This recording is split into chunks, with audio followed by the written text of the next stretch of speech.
Bienvenido a Brother to Brother, un lugar de estudio de la palabra de Dios, donde Dios está presente, donde la esperanza es real, donde Dios es glorificado, donde su palabra cobra vida.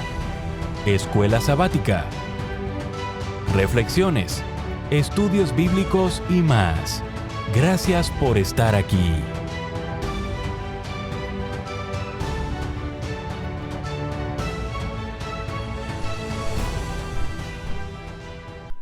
Muy bienvenidos a su programa Brother to Brother. Les saluda como siempre su amigo, su hermano Gerson Anaya, dando gracias a Dios porque nos permite llegar a un estudio más. Agradezco a todos aquellos hermanos que se siguen suscribiendo. Un saludo especial hasta el país de Uruguay, en donde se encuentra nuestra hermana María de Los Ángeles Iglesias. Gracias, hermana, por suscribirse y por acompañarnos en el estudio. Un saludo para todos ustedes allá en el Uruguay. También a nuestra hermana Gloria Neira. Gracias porque también continúa viendo los videos y porque se ha suscrito. Y también un saludo especial para nuestro hermano Fabián, un fiel seguidor de estos estudios. Así que un abrazo, espero que se encuentren todos muy bien. Bueno, vamos entonces a comenzar el estudio. Recuérdense las recomendaciones. Por favor, traigan su Biblia, traigan su Biblia y también el libro de estudio o cartilla, algo con que tomar nota. Y antes de pasar a la siguiente, les quiero recordar siempre de este ministerio de oración que está al alcance de todos, ¿verdad? Son números de WhatsApp que usted puede marcar. Está en pantalla, número de PIN, y es de lunes, miércoles y viernes, 5 de la mañana, hora de California, aquí en los Estados Unidos. Así que ustedes pueden unirse a través de la línea telefónica para sus pedidos de oración o para tal vez dar un agradecimiento.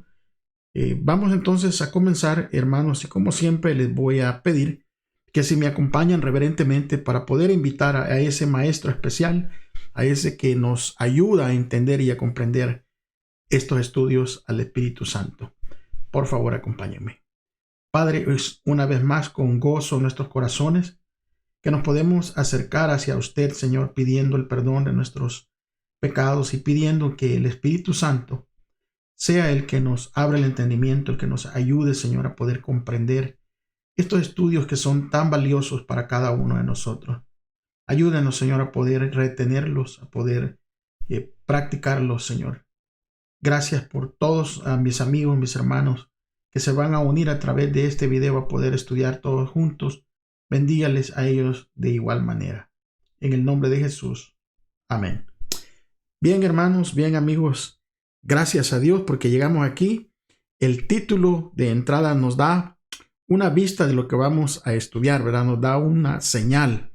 Anden como sabios. Y para entrar a este estudio vamos a leer, como ya es costumbre, vamos a leer el versículo que viene ahí o los versículos que vienen ahí al principio del estudio. Y ahora vamos a entrar en el libro de Efesios, capítulo 5. Y leeremos el versículo 15 y el versículo 17. Acompáñeme, por favor, con su Biblia. Recuérdense que venimos a estudiar todos juntos y es necesario que usted corrobore de que estamos estudiando desde la Escritura. Bueno, vamos entonces a poder estudiar y dice de la siguiente manera. Miren con cuidado cómo andan, no como necios, sino como sabios. Aprovechen bien el tiempo porque los días son malos. Por tanto, dice allí, no sean insensatos, sino entendidos de cuál es la voluntad del Señor. Efesios 5, 15 y versículo 17.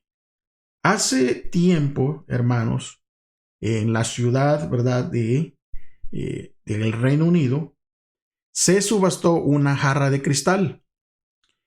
Los subastadores que la estaban ofreciendo la describieron como una jarra francesa de vino clarete del siglo XIX, con un valor estimado de $200. Dos postores, ¿verdad?, que sabían y reconocieron la jarra como un aguanil islámico extremadamente raro y que el valor verdadero era de 5 millones de libras, alrededor de unos $6.5 millones,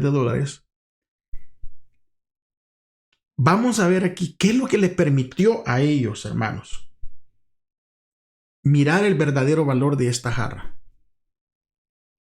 ¿Por qué ellos pudieron agarrar esta buena oferta o esta ganga, como se dice en unas partes, ¿verdad? ¿Qué los llevó a ellos a comprar esta jarra?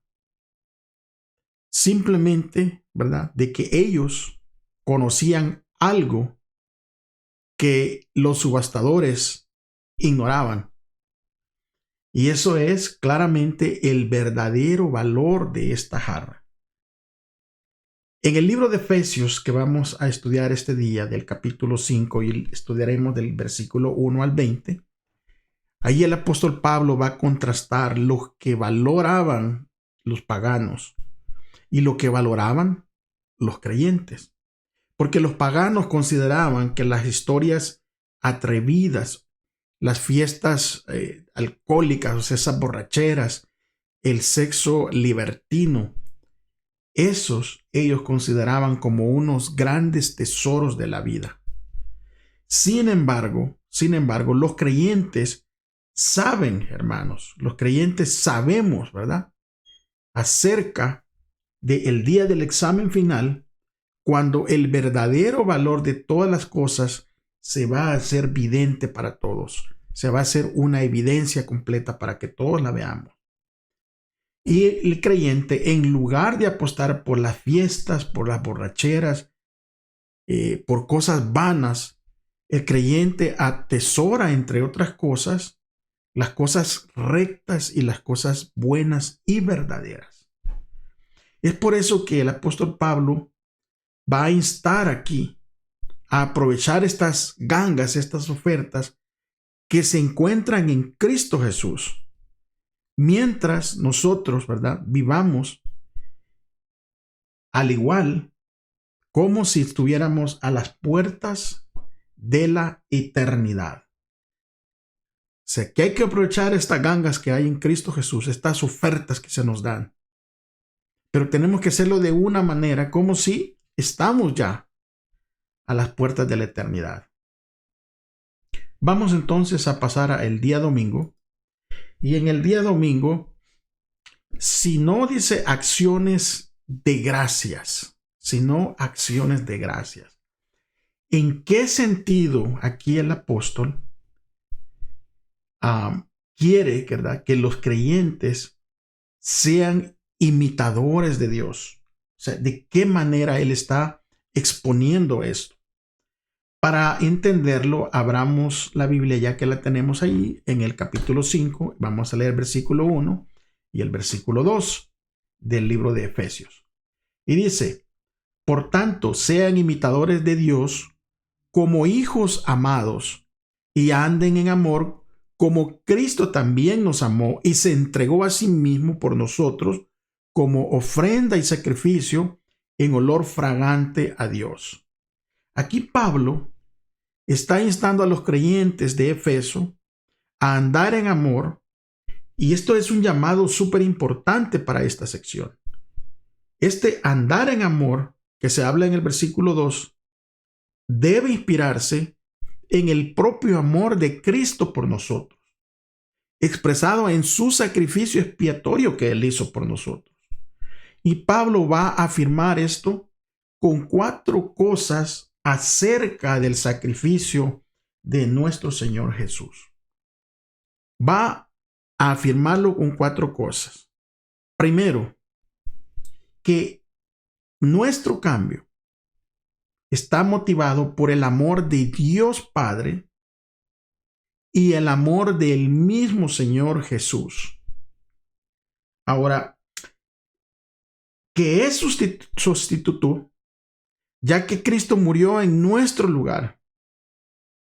O sea, lo que está diciendo el apóstol Pablo aquí, la segunda manera de cómo nosotros, ¿verdad?, la segunda manera de cómo va a afirmar el sacrificio que hizo Jesús, primero es que lo hizo por amor y no amor de nosotros, porque Él nos amó antes de que nosotros le amáramos.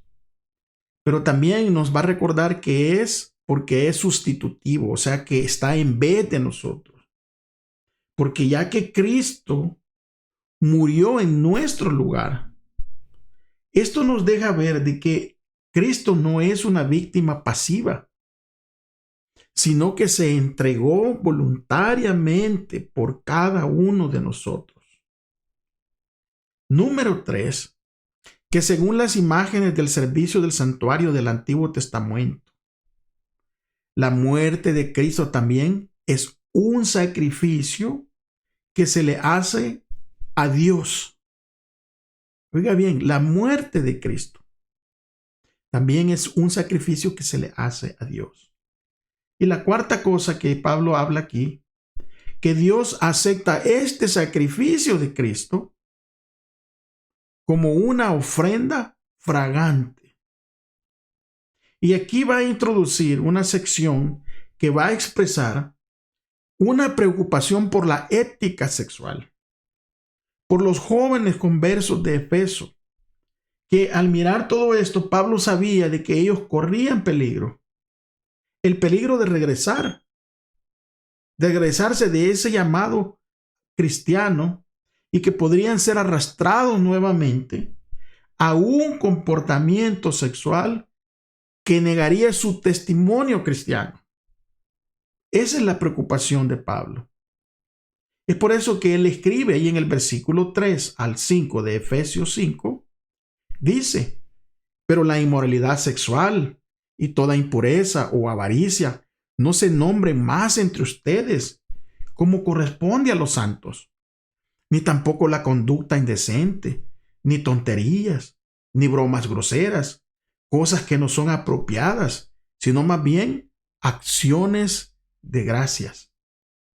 Porque esto lo saben muy bien, que ningún inmoral, ni impuro, ni avaro, el cual es idólatra, tiene herencia en el reino de Cristo y de Dios. Este peligro del que está hablando el apóstol estaba por todas partes en Efeso. Y también estaba en otras ciudades. Por ejemplo, Pablo va a escribir a los Corintios lo siguiente en el libro de Primera de Corintios, capítulo 5, versículo 1 al 11, para que ustedes vean cómo este tipo de problema o este tipo de tentaciones que podrían arrastrar a alguien y hacer que negase la fe, se daba también en otros lugares. Miren lo que le escribió Pablo ahí en 1 Corintios capítulo 5, versículo 1 al 11. Ciertamente, dice, se oye que hay entre ustedes inmoralidad sexual, y una inmoralidad tal como ni aún entre los gentiles se tolera, tanto que hay quien tiene la esposa de su padre. Y ustedes, tan inflados de soberbia, ¿no habría sido preferible llorar para que el que ha cometido semejante acción fuera expulsado de entre ustedes? Aunque por cierto, dice él, estoy ausente en el cuerpo, pero estoy presente en el espíritu. Ya he juzgado, tal como si yo estuviera presente, a aquel que ha hecho semejante cosa. En el nombre de nuestro Señor Jesús, reunidos ustedes y mi espíritu con el poder de nuestro Señor Jesús, entreguen al tal a Satanás para la destrucción de la carne, a fin de que su espíritu sea salvo en el día del Señor. La jactancia de ustedes no es buena. ¿No saben que un poco de levadura leuda toda la masa? Límpiense de la vieja levadura, para que sean una nueva masa, como lo son en realidad, sin levadura, porque Cristo, nuestro Cordero Pascual, ha sido sacrificado. Así que celebremos la fiesta no con la vieja levadura, sino con la levadura de malicia y de maldad, ni con un pan que está corrupto, sino que celebrémosla con pan sin levadura de sinceridad y de verdad.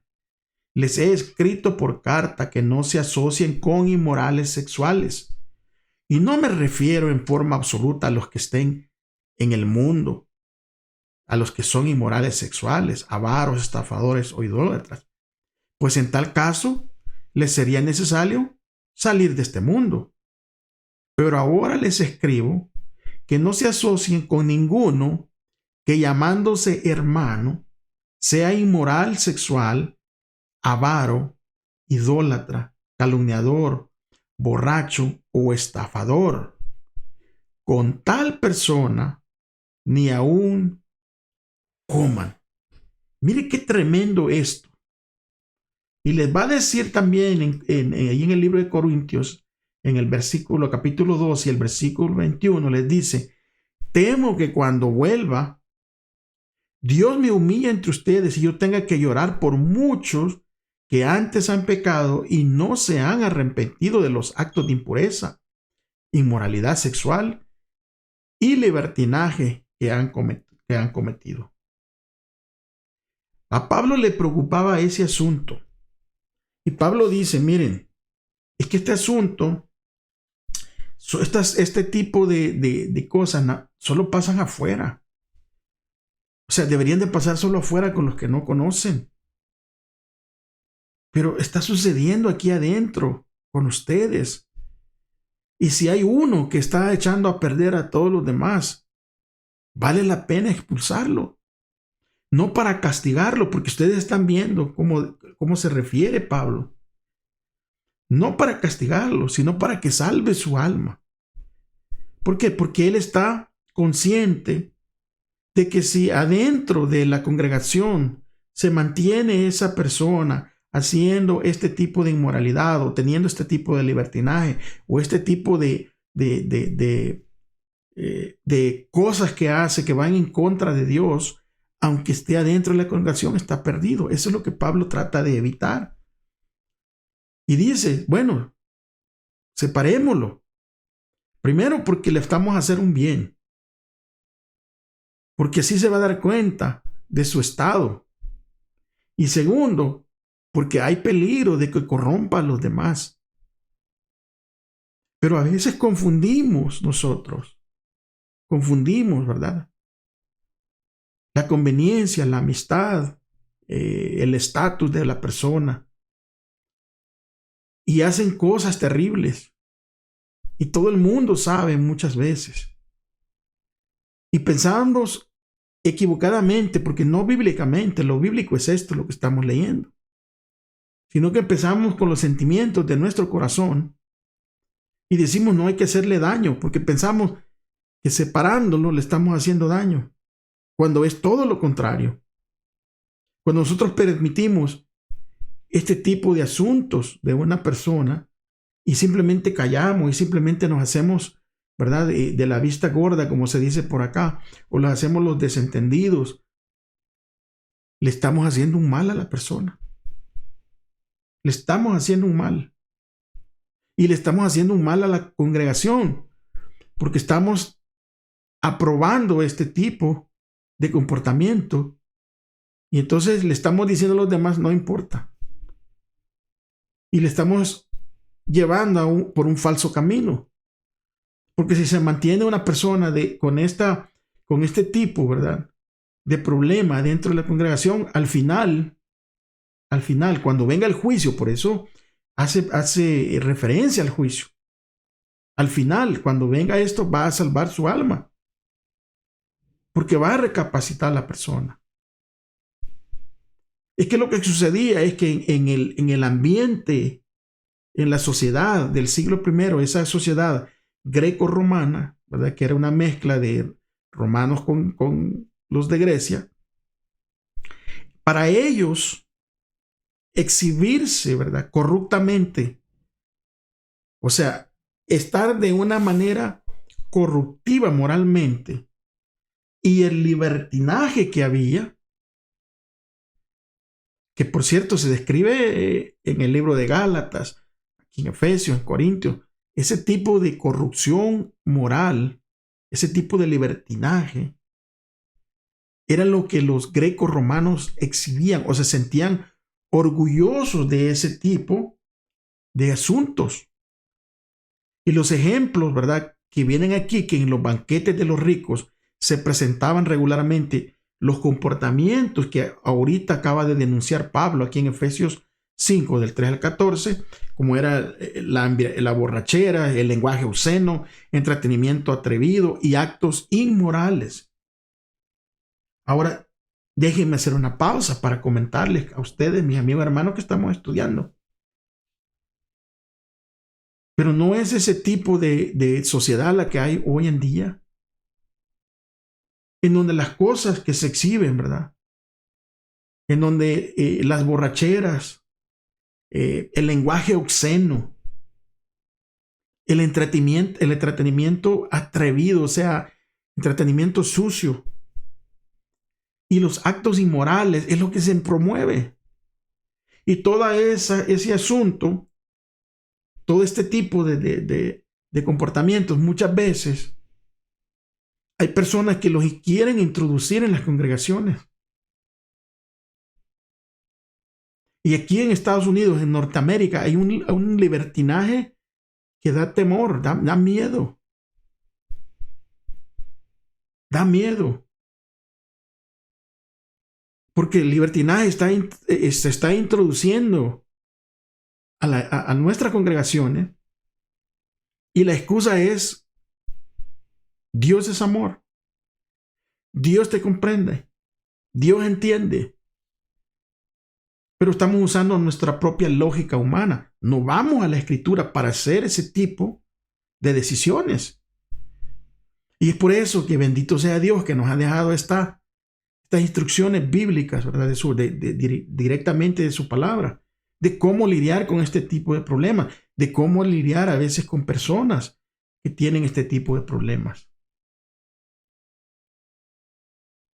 Además, en ese tiempo, en los centros urbanos, que por cierto eran, ¿verdad?, de anonimato y de perversidad, allí es donde se fomentaban todas las prácticas sexuales inmorales. Al igual que hoy en muchos clubs, ¿verdad? Y mucha de esa sociedad llevaba una vida virtuosa y sirviendo como defensores de una moralidad estricta. Es lo que estamos viviendo hoy. Es que hoy, en estos días, a la luz se le llama tiniebla. A lo bueno se le llama malo. O sea, lo que la Escritura define como bueno, la sociedad lo describe como malo. A la luz que la Escritura nos da, la sociedad lo mira como una oscuridad. Claro, oscuridad para sus asuntos perversos. El problema es que muchas veces este tipo de comportamientos se quieren mezclar adentro de la iglesia. Y Pablo dice, no va a permitir eso, porque un poquito de levadura puede corromper, dice, toda la masa. O sea, con solo una persona con este tipo de pensamiento, este tipo de pensamiento, de comportamiento, puede, ¿verdad?, minar toda la congregación. Y cuando en el Nuevo Testamento se va a presentar la lista de vicios y virtudes y códigos de familia, aquí los autores reflejan temas del mundo greco-romano en general. Porque este mundo libertino y virtuoso al mismo tiempo nos va a ayudar a explicar las exhortaciones de Pablo a evitar el comportamiento inmoral practicado por los gentiles. Pero mientras Pablo hace esta exhortación, él decía que los creyentes seamos prudentes en una conducta y así tener una buena reputación entre los de afuera. Fíjese que esto es interesante. Esto es interesante. Que nuestra conducta,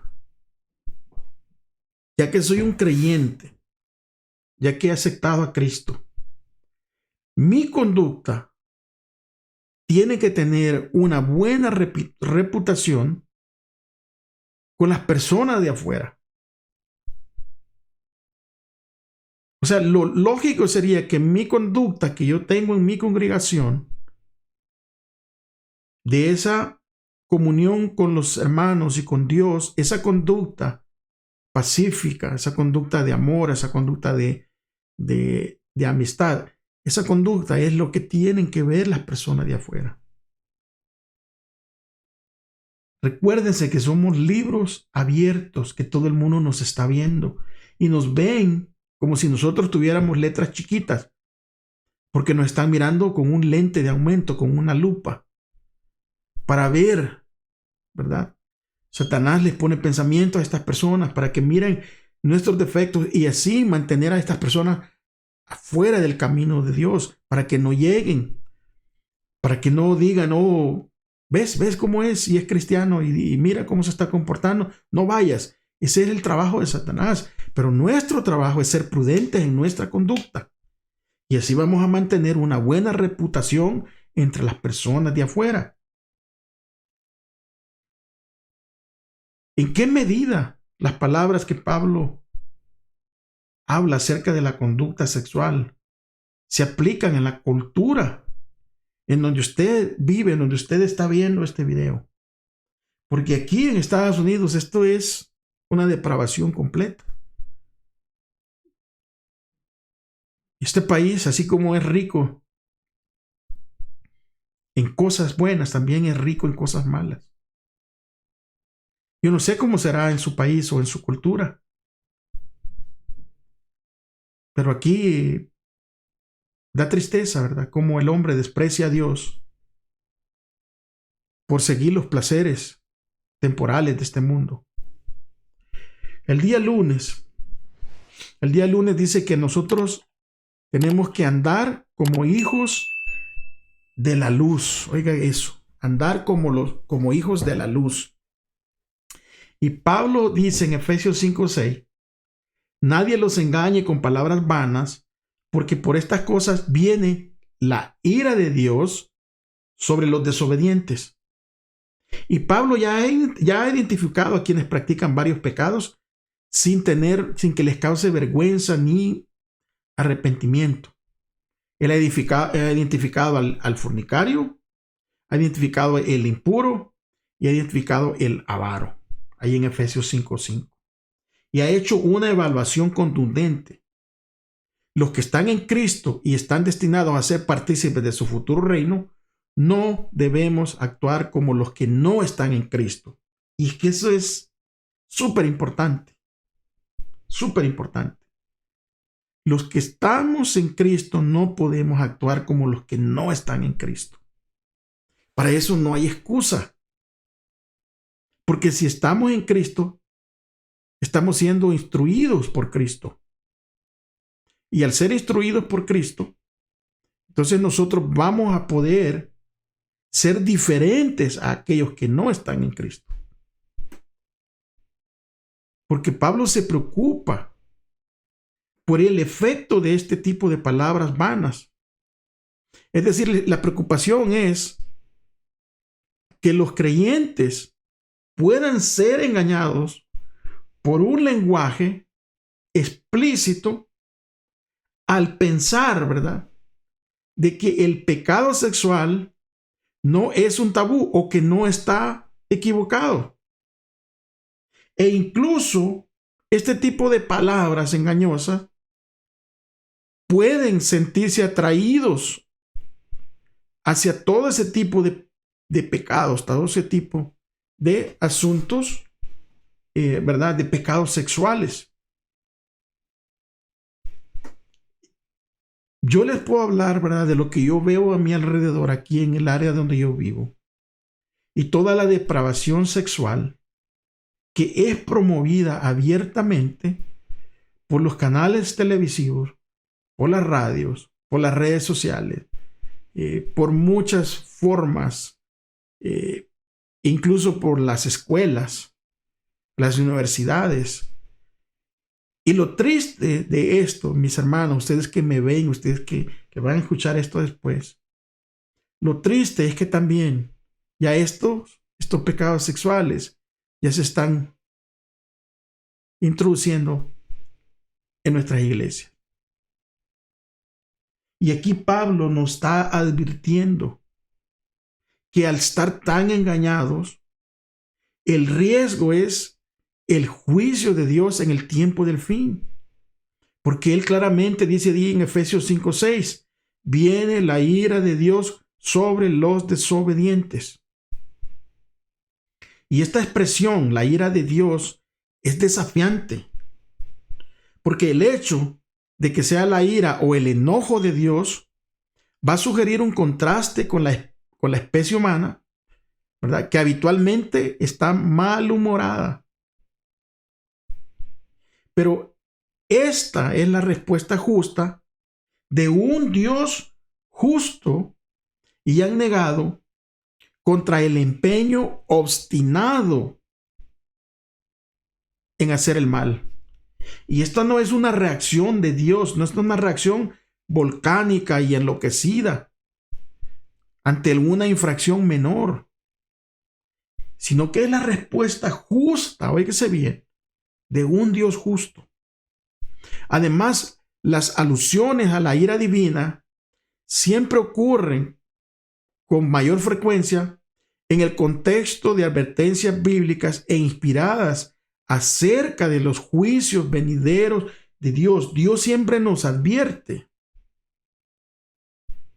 Usted puede leer el libro de Apocalipsis, capítulo 6, 12, 17, capítulo 16, 1 al 16, 19, 11 al 16, y usted va a ver las advertencias de los propios juicios venideros. Y esa advertencia que Dios nos da, ese es un acto de gracia. Porque ya que los seres humanos, nosotros por naturaleza somos hijos de ira, sujetos a esos juicios. Es por eso que Pablo exhorta a los creyentes a no convertirse en cómplices, compañeros o partícipes de este tipo de pecadores. O sea, no se enreden con ellos, porque les van a decir palabras engañosas y los van a enredar, y por último ustedes van a creer que lo malo que están haciendo Dios lo aprueba. Y Pablo exhorta. Ahí en Efesios 5:8 dice, anden como hijos de luz. Y él va a continuar, hermanos. Él va a continuar. Pablo exhorta, ¿verdad? Y él va a continuar, mis hermanos. Esa exhortación, allí en Efesios 5:8, él va a continuar con un mandato adicional. Él va a continuar con un mandato adicional. Porque él advierte, ¿verdad? Ya ha exhortado. No se hagan cómplices, no se hagan compañeros, ni participen de eso. Él les dice, anden como hijos de la luz. Pero ahora va a continuar como un mandato, con un mandato adicional. Y dice, busquen lo que agrada al Señor, ahí en Efesios 5:10. Busquen lo que agrada al Señor. Porque el pagano busca placer mediante la fornicación y toda impureza o codicia. Al contrario, el objetivo del creyente es dramáticamente diferente, porque no busca la complacencia propia, sino que buscamos nosotros como creyentes agradar a Dios. El creyente busca reflejar la abnegación de Cristo. Ahí en Efesios 5:12 decía, anden en amor, como también Cristo nos amó y se entregó a sí mismo por nosotros. Después de haber leído todo esto, yo, hermanos, me voy a leer la pregunta y me la voy a leer a mí mismo, y también quiero que ustedes la tomen, esta pregunta, y se la contesten ustedes mismos. ¿Cuáles son algunas de las palabras vanas de las que debemos cuidarnos hoy en nuestros días? Les repito la pregunta. ¿Cuáles son algunas de las palabras vanas de las que debemos cuidarnos hoy en nuestros días. Es por eso que la advertencia del día martes dice: despierta tú que duermes. Y vamos a leer en el libro de Efesios, el versículo 11 al 14, y ahí vamos a ver una poderosa advertencia que Pablo da y cómo se aplica esta advertencia a nuestra situación actual. Versículo 11 del capítulo 5 al 14. Dice: y no tengan ninguna participación en las infructuosas obras de las tinieblas, sino más bien denúncienlas, porque da vergüenza aún mencionar lo que ellos hacen en secreto. Pero cuando son denunciadas, todas las cosas son puestas en evidencia por la luz, pues lo que hace que todo sea visible es la luz. Por eso dice: despiértate, tú que duermes, y levántate de entre los muertos, y te alumbrará la luz de Cristo. Para que podamos entender Efesios 5, 11 al 14, lo que acabamos de leer, es útil observar que repetidamente Pablo ofrece dos exhortaciones alternando entre ellas. Y estas dos exhortaciones son: vivir un estilo de vida que honra a Dios como hijos de luz. Segundo, no vivir un estilo de vida sexualmente inmoral, opuesto a Dios, exhibiendo las obras infructuosas de las tinieblas. Y nosotros podemos extraer las exhortaciones paralelas de Efesios 5, 8 al 10 para entender Efesios 5, 11. Los creyentes debemos de vivir ante los incrédulos como luz en el Señor e hijos de la luz. El objetivo es que se vea para dejar en claro que el fruto de la luz consiste en toda bondad, justicia y en toda verdad. Es por eso que Pablo fomenta una estrategia de mostrar la bondad de Dios. Los creyentes debemos exponer las obras infructuosas de las tinieblas al exhibir una alternativa correcta para que todos la vean. O sea que mientras tanto, podemos tomar este lenguaje poético de los versículos 13 al 14 como la audaz afirmación de Pablo de que los creyentes, al exhibir el fruto de la luz, del que habla Efesios 5:9, podemos ganar a los mundanos a la fe en Cristo. Y mire el propósito.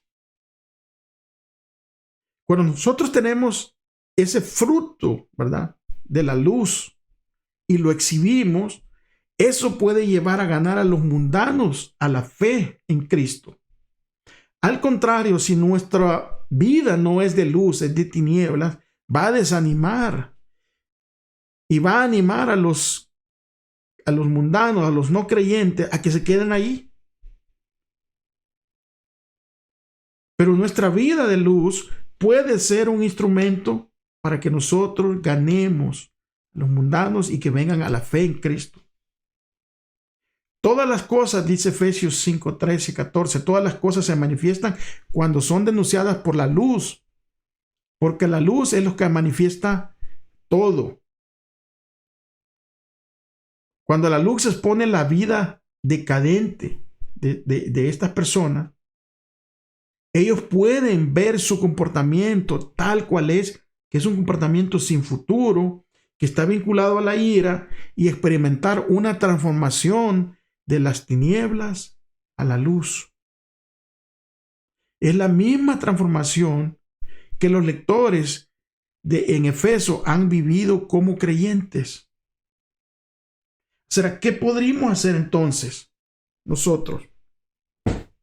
¿Qué podríamos hacer con este poema o himno, ¿verdad?, de Efesios 5:14, que utiliza un lenguaje ligado a la resurrección, a esa resurrección de los muertos en el tiempo del fin,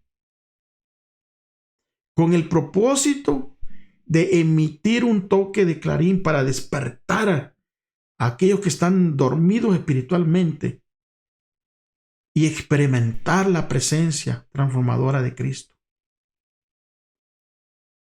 Leamos Isaías 60, del 1 al 3. Y mire lo bonito como dice. Levántate, resplandece, porque ha llegado tu luz, y la gloria del Señor ha resplandecido sobre ti. Porque he aquí que las tinieblas cubrirán la tierra y la oscuridad los pueblos, pero sobre ti resplandecerá el Señor, y sobre ti será vista su gloria. Entonces las naciones andarán en tu luz, y los reyes al resplandor de tu amanecer. Isaías le está hablando, le está escribiendo aquí al pueblo de Israel, los cuales Dios los había escogido para que fueran una luz en esa oscuridad, que fueran una luz entre los pueblos paganos que estaban perdidos. Y esa misión es transferida a nosotros como iglesia, que andemos en la luz, para cuando nosotros andemos en la luz, los incrédulos, los que no conocen, esa luz los ilumine y los traiga hasta Cristo Jesús. Parece que Pablo, ¿verdad?, refleja esto que está dirigido al pueblo de Dios, o sea, al pueblo de Israel en el Antiguo Testamento, con ese himno, con ese poema de Efesios 5:14. Lo transforma en un llamado poderoso a los creyentes cristianos para que despertemos y que tomemos nuestro papel misionero al reflejar la luz de Cristo en este mundo, hermanos y amigos, que está oscuro, este mundo que está lleno de tinieblas. Pablo dice, hay que despertar. Despierta y toma tu papel misionero. Refleja la luz de Cristo en tu vida.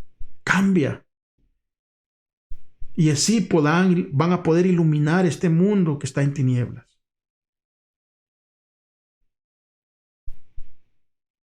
La pregunta del final de este día, ¿cómo? ¿Cómo vivimos el estilo de vida? ¿Será que este estilo de vida el que estamos viviendo hoy en día, cada uno de nosotros, puede exponer las obras de las tinieblas tal y como son? O sea, ¿estamos siendo luz de Cristo en un mundo de tinieblas?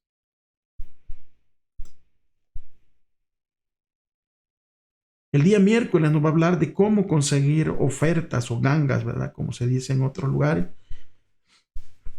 Y Pablo va a concluir el libro de Efesios, allí del capítulo 5, ¿verdad?, del 1 al 20, con 2 grupos de exhortaciones, completando una sección con un interés constante en la pureza sexual.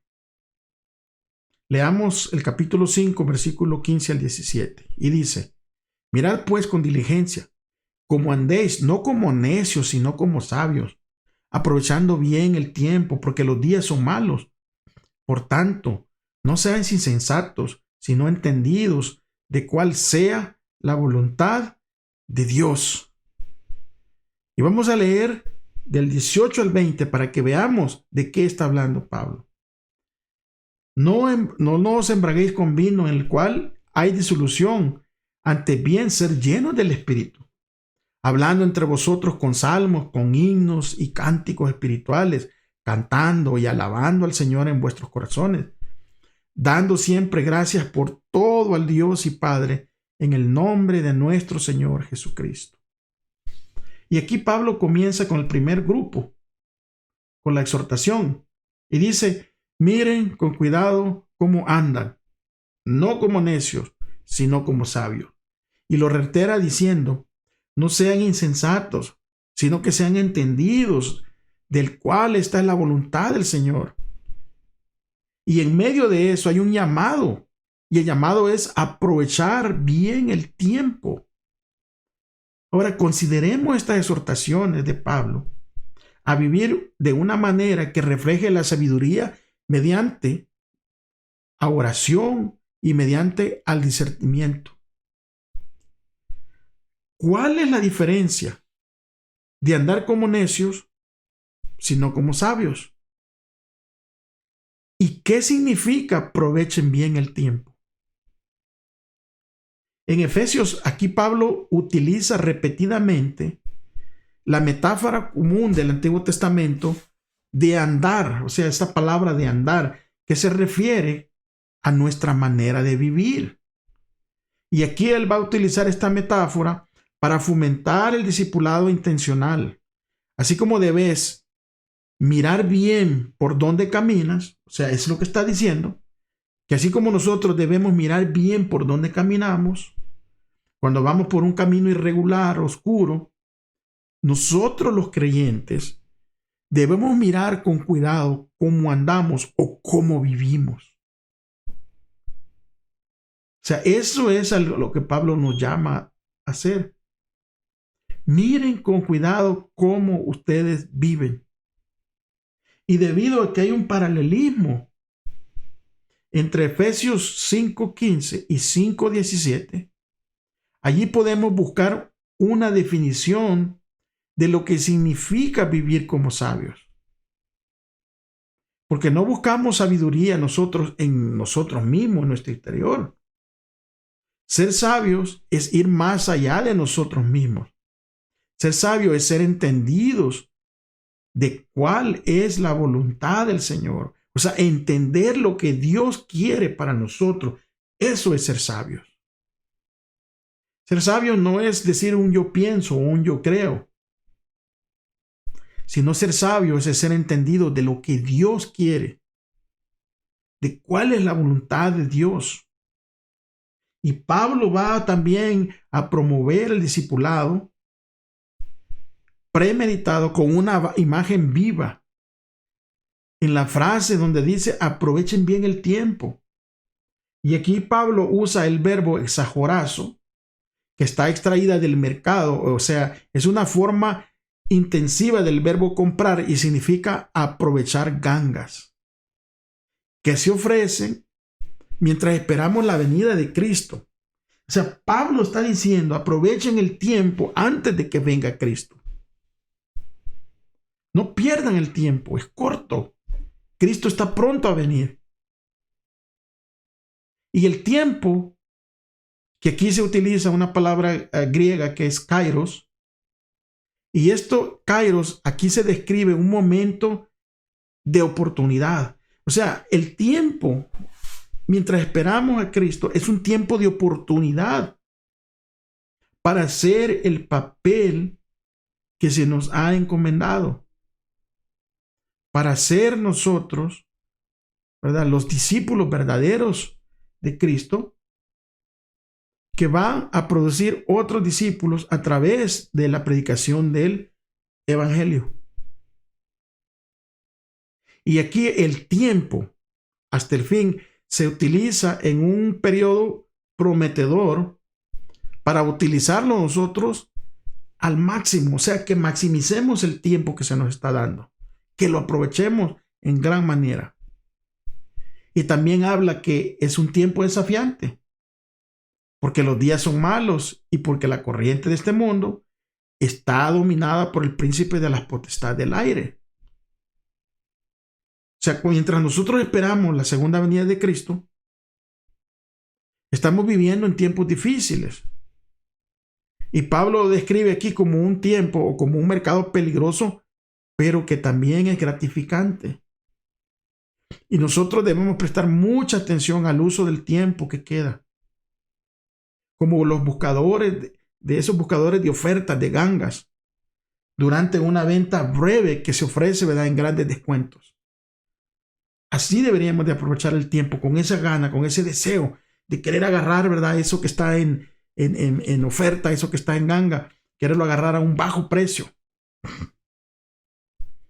Aquí hace años está el famoso Viernes Negro, el Black Friday que le dicen aquí, en donde las tiendas, ¿verdad?, tendían a poner ciertos aparatos, si era electrónico, ciertas ropas o ciertos, dependiendo de la tienda que era, y los ponían a un precio súper regalado.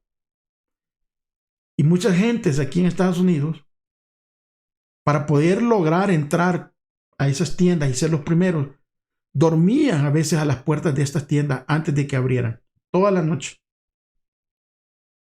Entonces Pablo está diciendo, así como estas personas que buscan esas ofertas, esas gangas, que se desvelan, que están ahí sacrificándose para poder agarrar eso a un buen precio, así aprovechen el tiempo ustedes de evangelizar. O sea, tengan ese mismo deseo de hacer eso. Recuérdense que no podemos comprar la salvación, pero debemos trabajar desde nuestra salvación, ejercitar nuestra salvación. La imagen es válida, porque tomar, ¿verdad?, sin demora lo que se nos ofrece en Cristo es una gran oferta. Es una gran oferta para nosotros. El jueves nos va a hablar de una adoración llena del Espíritu. De una adoración llena en el Espíritu. Y Pablo va a escribir allí en el versículo 18 al 20 de Efesios 5. Él se está imaginando a los cristianos en una reunión todos para adorar llenos del Espíritu. Veamos cómo él describe este acto de adoración. Abra su Biblia allí, versículo 18 al 20 de Efesios 5.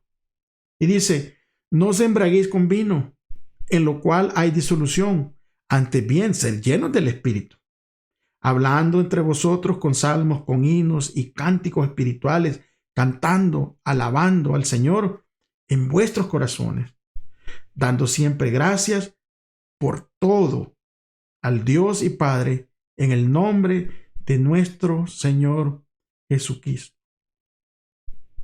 En su argumento final de Efesios, aquí en el capítulo 5 del 1 al 20, Pablo está instando a los creyentes a alejarse del uso hipnótico del vino y en lugar de ello experimentar juntos la presencia y el poder del Espíritu.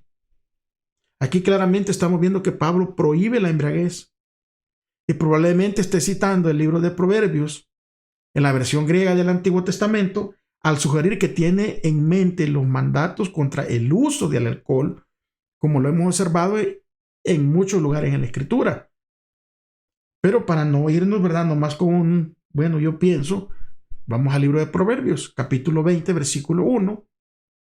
Dice, el vino es encarnecedor, la sidra es alborotadora, y cualquiera que por ellos yerra no es sabio. Proverbios 23, 29 al 35. Dice el versículo 29 comenzando, ¿para quién será el ay? ¿Para quién el dolor? ¿Para quién las rencillas? ¿Para quién las quejas? ¿Para quién las heridas en balde? ¿Para quién lo amoratado de los ojos? Para los que se detienen mucho en el vino, para los que van buscando la mistura. Versículo 31 dice, no mires al vino cuando rojea, cuando resplandece su color en la copa, entrará suavemente, mas al fin como serpiente morderá, y como veneno dará dolor. Tus ojos mirarán cosas extrañas, y tu corazón hablará perversidades.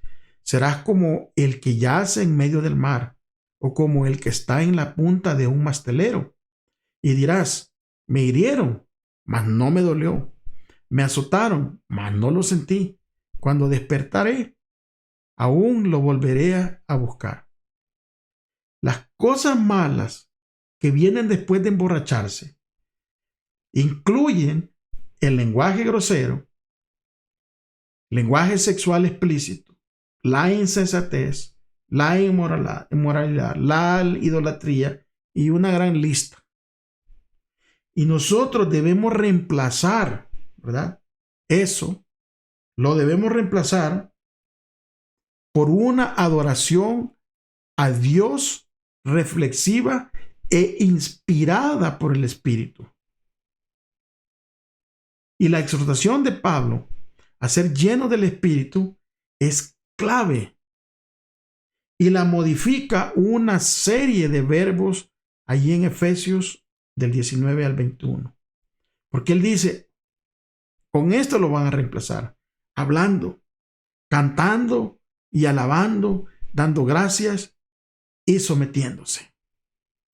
Y aquí Pablo explica claramente la exhortación. Dice, sean llenos del Espíritu, en forma colectiva, ya que él se está imaginando en este momento, él se imagina a todos los creyentes reunidos en un culto de adoración a Dios, un culto que es inspirado por el Espíritu y que va a propiciar la unidad y que va a contrastar con la adoración y el comportamiento egocéntrico de los paganos.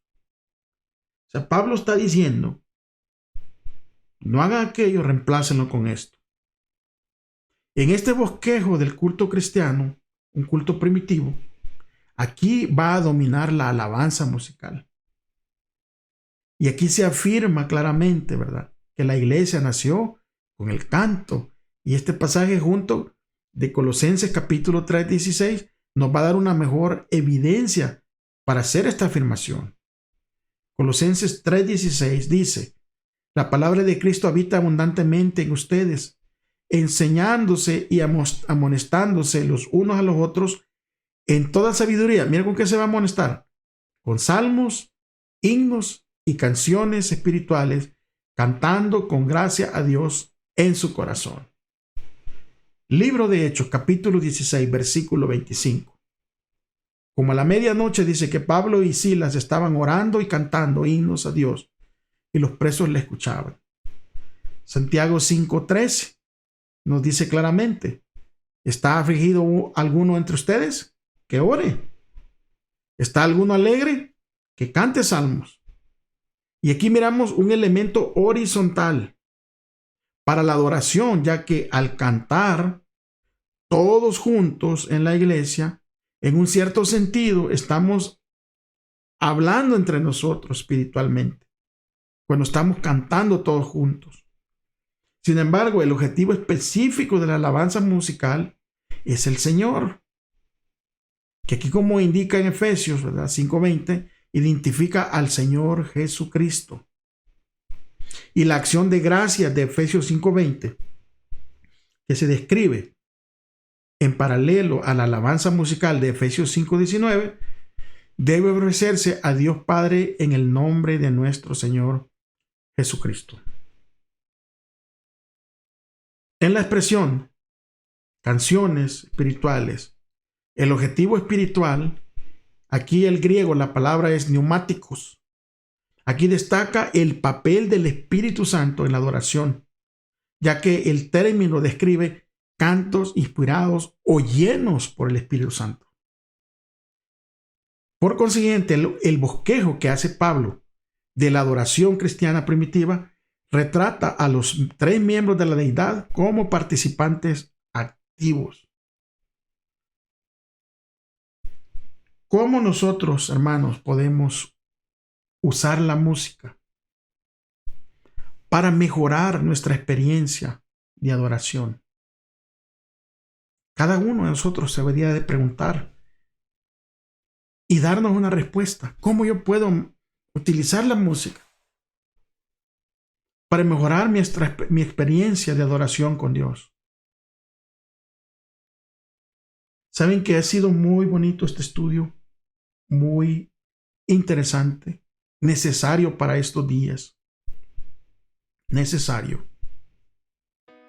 Porque cuando nosotros miramos en retrospectiva a Efesios 5:1 al 20 en su conjunto, nosotros ahí vamos a mirar a Pablo que toma una forma o toma una postura firme contra el pecado, una postura firme contra el mal, especialmente bajo la forma de la inmoralidad sexual y del lenguaje grosero. Pablo no está dispuesto a aceptar la presencia de un comportamiento corrupto entre el pueblo de Dios. En lugar de eso, nos llama a los creyentes y le hizo su llamada a los creyentes de Efesios a asumir una elevada norma de conducta y abrazar su identidad como hijos amados de Dios y como santos. Aquí se anima a creer que cuando los cristianos hacen esto en comunidad, ellos van a hacer brillar una luz en la oscuridad, con los que alejan al prójimo del estilo de vida destructivo y los que acercan con su conducta a estas personas a la gracia y a la verdad de Dios. Pablo imagina a la iglesia reunida en una adoración animada, por un compromiso renovado de andar como hijos de luz, mientras se espera la segunda venida de Cristo, y que está bendecida por la presencia de Él. Aquí, como vemos que los creyentes están motivados por su condición de hijos amados, de hijos de Dios, y por la muerte de Cristo en su favor, y están llenos del Espíritu, la adoración colectiva se caracteriza por la energía y la alegría mientras juntos entonan alabanzas de acción de gracias a su Señor Jesucristo y a Dios al Padre. Y con un firme asidero en las realidades celestiales, aquí van a celebrar su esperanza para el futuro, arraigada en la historia de lo que Dios ha hecho, de lo que Dios está haciendo y lo que Dios hará por medio del Señor Jesucristo, nuestro Señor. Tenemos, hermanos, que trabajar cada uno independientemente en buscar las cosas del cielo, en desechar las cosas que nos atraen y que nos llevan hacia la perdición, en poner nuestra mirada en Cristo Jesús y no permitir que palabras engañosas nos vayan a desviar, no permitir que las artimañas del enemigo, no permitir que este mundo nos arrastre y nos aleje de Cristo, no permitir que nos lleve a la perdición, no permitir que nos saque de esta misión que Dios nos ha encargado. Nosotros, hermanos y amigos, tenemos la bendición de que Cristo ha hecho todo por nosotros y nos ha dado poder para vencer todas estas cosas que el enemigo pone en nuestro camino. Muchas gracias por haberse quedado hasta el final. No se olviden de dejar su like, suscríbase si es posible, comparta el video con otras personas. Ayúdenos a predicar el evangelio a través de estas lecciones. Y recuérdense, hermanos, que la próxima semana estaremos aquí nuevamente si Dios lo permite. Si es que Él no ha regresado, si Él nos presta la vida. Pero mientras tanto, trabajemos en la obra. Y recordemos, ¿verdad? Como siempre les digo al final, si decimos que amamos a Dios, amemos a nuestro prójimo. Que el Señor me les bendiga mucho. Un abrazo. Bendiciones para cada uno de ustedes.